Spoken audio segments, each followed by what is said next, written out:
What do you think courage is? Charging forward without fear, speaking the loudest, standing the tallest, deciding faster than everyone else. But what if true courage is standing still, standing on the threshold when every path leads to loss, standing in the silence of the morning when the first step should not yet be taken? Bushido calls this not recklessness, but the willingness to act after reflection.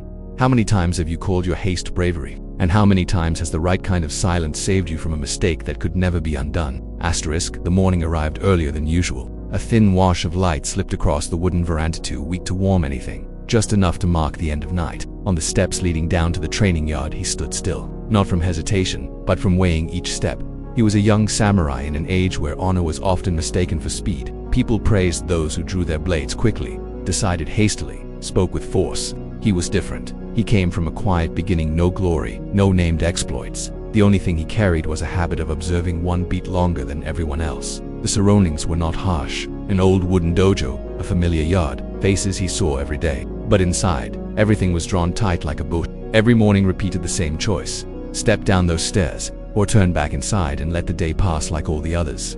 He did not name what troubled him. He only knew that each time he heard other footsteps rush ahead too early, his hand tightened, not from fear of being left behind, but from the understanding that an unconsidered action leaves a longer mark than a miscut blade. In Bushido, you is not for the impatient. It belongs to those clear enough to know when to advance and when to stand. And on that morning, in the brief silence before the day truly began, he remained on the steps, allowing wisdom to walk ahead of courage once more. The incident happened on another morning, when the steps were still damp with dew and the silence had not yet lifted. The order was given quickly, decisive, leaving no time for questions. A minor confrontation, they called it. An opportunity to prove oneself. That was the phrase used. The footsteps around him left the steps almost at the same moment. The wood creaked softly under hurried weight. Swords were drawn faster than thought. He did not follow immediately. He did not retreat. He stood still, his gaze lowered toward the yard, where everything was moving too fast to leave room for consideration. The moment did not last long, but it was long enough to create a fracture. When the confrontation ended, someone was injured. No one died, yet the looks directed at him had changed. No accusations were spoken, only a silence heavier than usual, stories whispered behind his back, footsteps that deliberately quickened when passing by. The crisis did not come from an obvious failure, but from a question left hanging. Was standing still a form of avoidance? Was deliberation seen as weakness on a path that glorified immediate action? Every morning afterward, when light once again spilled across the wooden veranda, the steps were still there, but the feeling beneath his feet had changed. It was no longer only a personal choice, it had become the weight of collective judgment. There was a moment, amid the noise of the training yard, when he stood still once more, not stepping forward to prove himself, not turning away to withdraw, just standing, accepting the consequences of not merging with the rhythm of haste. And in that stillness, the question took clearer shape than ever before. If courage is not understood, is it still worth holding on to? The change did not arrive in a loud moment. It came on a morning quieter than all the others. When the training yard was still empty and the steps held onto the night's lingering chill, he arrived early, not to train, but to stand there longer than usual. Someone appeared behind him. He did not need to turn to know who it was. The aging master, slow of step, unarmed.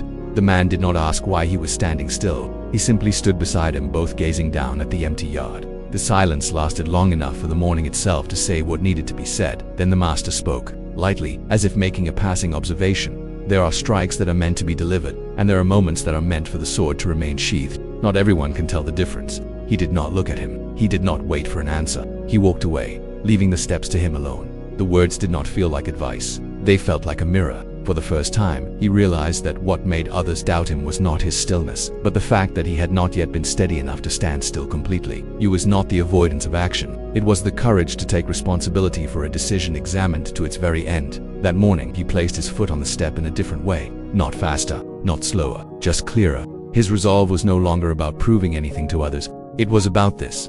From that moment on, whenever he stood still or stepped forward, he would no longer allow haste to borrow the name of courage, not even once. The first morning began before the birds. Darkness still clung to the roof of the dojo and the steps were colder than usual. He woke while everything in him still wanted to stay. There was no call, no one watching, only a dense silence thick enough to hide every excuse for delay. He sat up, paused, not from fatigue, but to let his breathing settle. When his feet touched the floor, the cold rose clearly, sharper than the vague thoughts drifting through his mind. He stepped onto the veranda. The morning promised nothing. It offered only a small choice. Step down onto these stairs, or turn back inside and call it just another day. The first step landed slow and firm. There was no grand victory, only a quiet act of self. He stood still for one beat, then continued. Each step was not meant to prove resolve, but to test whether it truly existed when no one was there to witness it. The days that followed repeated the same hour, the same steps, the same half-lit mornings. Fatigue was never named. It showed itself in the way he sat longer before rising, then rose anyway. The first real victory was not in muscle or technique. It lay in this, within that silence. He no longer bargained with himself.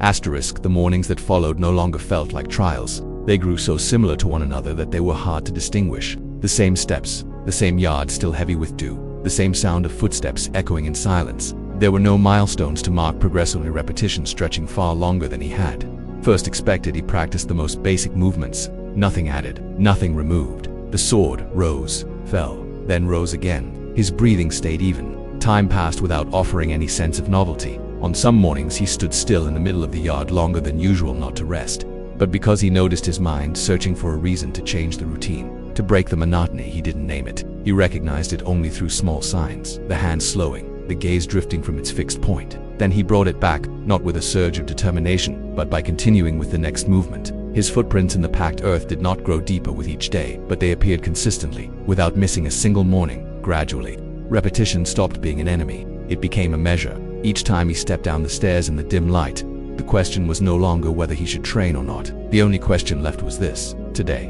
was he awake enough to do again what he had done yesterday without needing a different feeling to justify it? The storm arrived without warning. That morning was darker than usual. Wind pressed hard against the dojo roof. Rain slanted across the familiar yard. The steps were slick and cold, and silence was torn apart by uneven impacts of wind and water. He paused one beat longer before stepping down, not to consider turning back inside, but to adjust how his first step would land.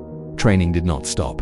The sword felt heavier in the rain. His clothes clung to his body, restricting every movement. Each motion had to slow, not from weakness, but to preserve balance. At times, he stood still in the middle of the yard, wind blowing straight into his face, eyes open, body steady, waiting only long enough to continue without losing alignment. There was no thought of conquering the weather, only the refusal to let it decide for him. In the days that followed, conditions shifted constantly, cold, wet, then harsher still. The body reacted first, sluggish, weighed down. He did not name what was happening inside him. It revealed itself through smaller breaths, through stopping at the exact moment when pressing on would have meant losing control. In the midst of the storm, he understood something the calm mornings had never taught him. Courage is not found in enduring at all costs, but in the ability to keep the mind clear when everything around you urges excess. When the storm passed, the steps were still there, and his footsteps slow, steady returned again the next morning. After the days of storm, everything became unusually comfortable. The mornings were clearer, the training yard dry, the steps no longer slick. The familiar rhythm returned, but this time it carried a subtler temptation. The feeling that he had done enough. There were invitations that were never spoken, glances suggesting a shorter path, lighter training, a quicker way to demonstrate progress. No one forced him. Ease itself was the test. He recognized it when his steps slowed before the stairs, not from fatigue, but from a thought that surfaced briefly, then slipped away. He stood still, not to avoid the work, but to observe what had just tried to enter. Then he stepped down into the yard and kept the same routine, the same pace. The sword rose and fell as it always had, no added flourish, no shortened time. Each time he held to the principle under easy conditions. The choice became clearer than it ever was in hardship. Unyielding spirit does not reveal itself in moments of tension. It shows itself when no one is watching, when there is no obvious reason to try harder. In the quiet of the morning, he understood that holding discipline in comfort is far more difficult than enduring it in the storm. And it was there that courage began to take on a steady form. No longer dependent on circumstance. The morning arrived more gently, not because it was easier, but because it had become familiar. He stepped onto the veranda just as the light touched the first stair. There was no longer any inner negotiation. His foot came down naturally, without force and without reminders. Silence was no longer a test. It had become a firm ground on which every action could fall into its proper place. Discipline had left the shape of effort. It became the way he was present. Those around him began to notice, not through stories, but through the steady rhythm of his mornings. Not faster than anyone, not slower, simply consistent. As if the stairs and his steps had finally found each other after a long time apart. He did not stand above others, but when decisions were needed, his silence created a space for reconsideration. Any sense of radiance did not come from showy victories. It came from this: in the quiet of the morning, there was someone steady enough to act at the right moment, and lucid enough not to act when the time had not yet arrived.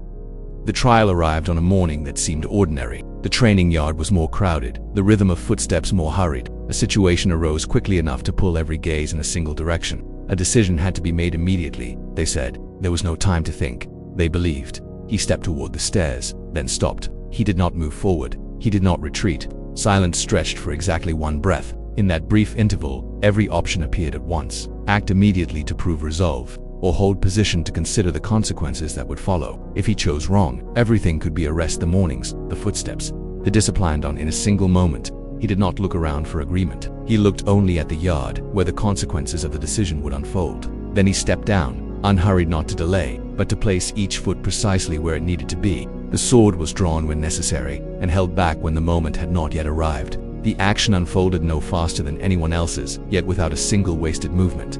When it was over, there was no cheering, only another silence, deeper than before. This time, no one questioned him. But one question remained left for whoever is listening to this story now. If you were standing on that stair, under the pressure to act immediately, would you have the courage to wait one more breath to think? After that trial, nothing changed in any obvious way. The dojo was the same. The training yard still opened each morning. The steps remained motionless between the wooden veranda and the familiar ground below, but the way he existed within those spaces had shifted. Morning arrived, and he no longer came early to conquer himself. He came because this was where he needed to be. His footsteps carried none of the tension of having to prove anything. They sounded steady just enough to set the rhythm for a day to begin in the right place. Silence was no longer an opposite force to action. It had become the opening to it.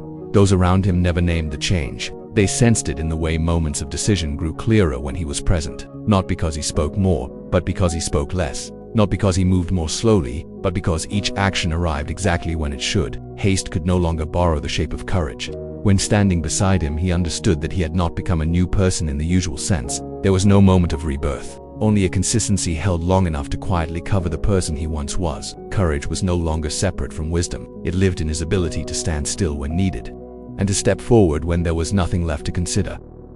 Bushido calls you courage, but not the loud kind. It is the ability to stand on the step each morning, before the foot has been set down, and remain silent long enough for wisdom to move ahead of action. Moving forward is not always courage, and standing still is not always weakness. Perhaps the hardest thing is not acting, but waiting one more beat to reflect. When you face the next choice in your life, what will you call courage? Stepping forward immediately, or holding the silence until the true path reveals itself? If this story makes you pause a little longer one morning, keep that moment. Share it with someone who needs to hear it. And if you want to continue journeys like this, stay with us, subscribe to the channel, and walk the steps ahead with greater awareness, one step at a time.